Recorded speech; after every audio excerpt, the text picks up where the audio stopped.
యాదవ్ని. ఈరోజు BCY party రాష్ట్ర కార్యాలయంలో బహుజన ముద్దుబిడ్డ, బహుజనుల కోసం పోరాటం చేసినటువంటి మహాయోధుడు పుట్టినటువంటి రోజు పండగ సాయన్న గారి పుట్టినరోజు ఆగస్టు 8న ఈ కార్యక్రమాన్ని రాష్ట్ర కార్యాలయంలో బీసీవై పార్టీ రాష్ట్ర కార్యాలయంలో ఘనంగా జరుపుకోవడం జరుగుతుంది. ఇవాళ ఒకప్పుడు బహుజనుల కోసం బహుజనులు ఎంతగానో ఇబ్బంది పడ్డారు. 1840లో జన్మించినటువంటి మహానుభావుడు పండగ సాయన్న గారు. అతను పాలమూరు వనపర్తికి సంబంధించినటువంటి మహానాయకుడు. అప్పుడు ఉన్నటువంటి నిజాం నవాబు పాలనలో అక్కడున్నటువంటి ప్రజలందరూ కూడా చాలా ఇబ్బందులు పడ్డారు. ఆ ఇబ్బందులన్నింటినీ కూడా చూసినటువంటి మహానుభావుడు ఈ ప్రజలకు ఏదైనా చేయాలని చెప్పి ఆలోచన చేయడం జరిగింది. అన్నగా యోధుడి గారికి ఒక చెల్లె ఉన్నది. ఆమె పేరు లక్ష్మమ్మ, వాళ్ళ తల్లి సాయమ్మ, తల్లి పేరు అన్నదయ్య. మహానుభావుడు మన బహుజన ముద్దుబిడ్డ. ఆనాటి టైంలో నిజాం నవాబులు చేస్తున్నటువంటి అఘాయిత్యాలు, బహుజన ప్రజలకు చేస్తున్నటువంటి అఘాయిత్యాలన్నింటినీ కూడా చూసి ఎంతగానో సలించిపోయాడు. తినటానికి తిండి లేనటువంటి ప్రజలు, విపరీతమైనటువంటి శిస్తులు ఎన్నో బాధలతో అనుభవిస్తుంటే నా బడుగు జనాలు, నా పీడిత జనాలు ఈ విధంగా ప్రాబ్లంలో గురి చేస్తున్నారని చెప్పేసి ప్రజల కోసం సాయం చేయడం కోసం సమరాన్ని ప్రకటించినటువంటి మహానుభావుడు మన పండగ సాయన్న గుజరాత్. అలాంటి మహనీయుని వాళ్ళు ఎట్లయినా సరే వంచన చేయాలి అని చెప్పి ఆనాటి టైంలో ఉన్నటువంటి దొరలు, ఆనాటి టైంలో ఉన్నటువంటి నిజాం నవాబుల దగ్గరికి తీసుకెళ్లి ఇతను ఎట్లయినా సరే శిక్షించాలని చెప్పి ఎన్నో రకాలైనటువంటి అరాచకాలన్నీ కూడా సృష్టించడం జరిగింది. ఆనాటి టైంలో వెంకరెడ్డి గారు, రామరెడ్డి గారు, నాగిరెడ్డి లాంటి వాళ్ళందరూ ఎందరో ఇతనిపై ఏంటన్నమాట అఘాయిత్యాలు సృష్టించేసి ఇతను చంపడానికి కూడా ప్రయత్నం చేసినటువంటి దొరలు ఆనాటి టైంలో ఉన్నారు.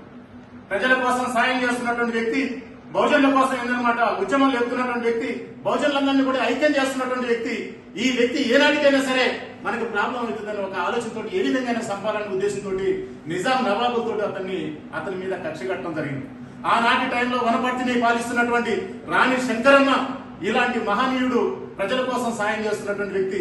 ఇతని పైన సమిత బాబు ఇతన్ని చంపడానికి ప్రయత్నం చేస్తున్నారు. అదేవిధంగా జైల్లో కూడా పెట్టించారు. అంతేకాకుండా నిజాం నవాబు ఆనాటి టైంలో ఇతని మీద, మహనీయుల మీద 10,000 రూపాయలు జరిమానా కూడా విధిస్తూ అతను పట్టించిన వానికి అతని అనే ఉద్దేశంతో కొంత రిమాండ్ కూడా ఇవ్వడం జరిగింది. రిమాండ్ కూడా ప్రకటించడం జరిగింది.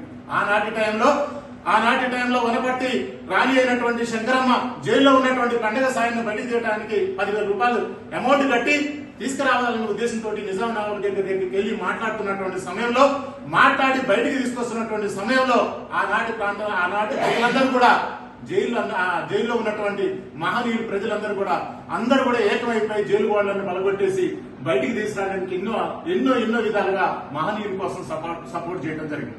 మిత్రులారా, మనం అందరం కూడా ఆలోచన చేయాలి. పండగ సాయన్న ఎంతో లక్ష్యంతో పనిచేసిన వాడు. పీడిత జనాల కోసం, బడుగు జనాల కోసం, బహుజన జనాల కోసం ఎంతగానో పోరాటం చేసినటువంటి మహనీయుడు.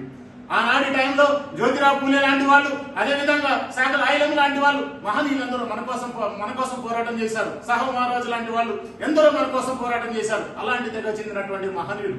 అందుకోసం అంటారు కదా, మహనీయులు ఎప్పుడైనా సరే సింహంలాగానే ఉండాలి. సింహం వేటకుక్కల బారిన పడ్డా గానీ, ఏంటన్నమాట గుంపులో ఉన్నటువంటి రెక్కల బారిన పడ్డా గానీ ఏదైనా సమస్యలు ఎదురుపడడానికి అవకాశం ఉంది. కాబట్టి సింహంలాగా బతకాలన్నట్టుగా ఆ మహనీయుడు భగవంతుడు ఏంటన్నమాట భూమి మీద జన్మించేశాడు. పీడిత జనం కోసం, బడుగు జనాల కోసం, భవిష్యత్తుని సృష్టించడం కోసం సృష్టించి బయటికి తీసుకొస్తే ఆనాటి టైంలో ఉన్నటువంటి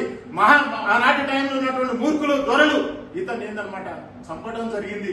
2 ముక్కలుగా మెడకాయ ఒకవైపు, తలకాయ ఒకవైపుగా పడేసేసి బహుజనుల ముద్దు బిడ్డ అయినటువంటి వ్యక్తిని ఏందన్నమాట చంపడం జరిగింది. మిత్రులారా, ఇలాంటి మహనీయుని యొక్క ఆశయాలు సాధించడం కోసమై మన బీసీవై పార్టీ, బహుజన పార్టీ మన తెలంగాణ రాష్ట్రంలో ఆవిర్భావం అయింది. బహుజనుల కోసమై మన అన్న రామచంద్ర యాదవ్ కంకరం కట్టుకున్నాడు. మిత్రులారా, మనం అందరం కూడా ఏకం కావాలి. బహుజనులు జరుగుతున్నటువంటి సమస్యలు ఎన్నో ఉన్నాయి. తెలంగాణ రాష్ట్రంలో, ఆంధ్ర రాష్ట్రంలో మనం ఎన్నో సమస్యలు ఎదుర్కొంటున్నాం.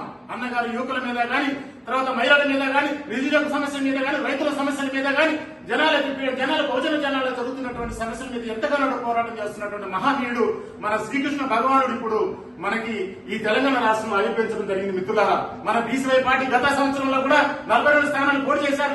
ఈ సంవత్సరం కూడా అన్ని స్థానాల్లో పోటీ చేయడానికి సిద్ధమవుతుంది. మిత్రులారా, తెలంగాణ రాష్ట్రంలో ఉన్నటువంటి బహుజన వాదులారా, మనం అందరం కూడా ఏకం కావాలి. పండగ సాయన ఆశయాలు మనం సాయన ఆశయాలను సంకల్పాలన్నీ కూడా సక్సెస్ చేయాలంటే రామచంద్ర యాదవ్ అనే కరెక్ట్ నాయకుడు, బహుజన నాయకుడు, మనమందరం కూడా అతని వైపు మనందరం కూడా తిరగాల్సినటువంటి అవసరం ఉంది. అతనికి సపోర్ట్ గా నిలబడాల్సినటువంటి అవసరం ఉంది. ఆనాడు నిజాం నవాబు కాలంలో గోల్కొండలో పరిపాలన చేస్తున్నటువంటి నిజాం నవాబుని ఎదిరించి ప్రాణాలు అర్పితం చేసినటువంటి మహనీయుడు మన పండగ సాయన్న. ఆయన లక్ష్యం గోల్కొండని జయించడం లక్ష్యం. ఆ లక్ష్యానికి అనుకూలంగా ఉన్నటువంటి మన నాయకుడు రామచంద్ర యాదవ్ మన కాడికి వచ్చాడు. 2028లో మనం ఏంటన్నమాట, గోల్కొండని వంశం చేసుకోవాలి, బహుజన ముఖ్యమంత్రి స్థానాన్ని మనం వంశం చేసుకోవాలి. దానికోసమై మన బహుజనులందరూ కూడా ఏకం కావాలని అన్నగారి ఆశయాలన్నిటి కూడా మనం సక్సెస్ చేయాలని, లక్ష్యాలన్నిటి కూడా సక్సెస్ చేయాలని తెలియజేస్తూ సెలవు తీసుకున్నాను. జై బీసీవై. రామచంద్ర యాదవ్ నాయకత్వం, రామచంద్ర యాదవ్ నాయకత్వం. పండగ సాయన లక్ష్యాలను సాధిద్దాం, పండగ సాయన లక్ష్యాలను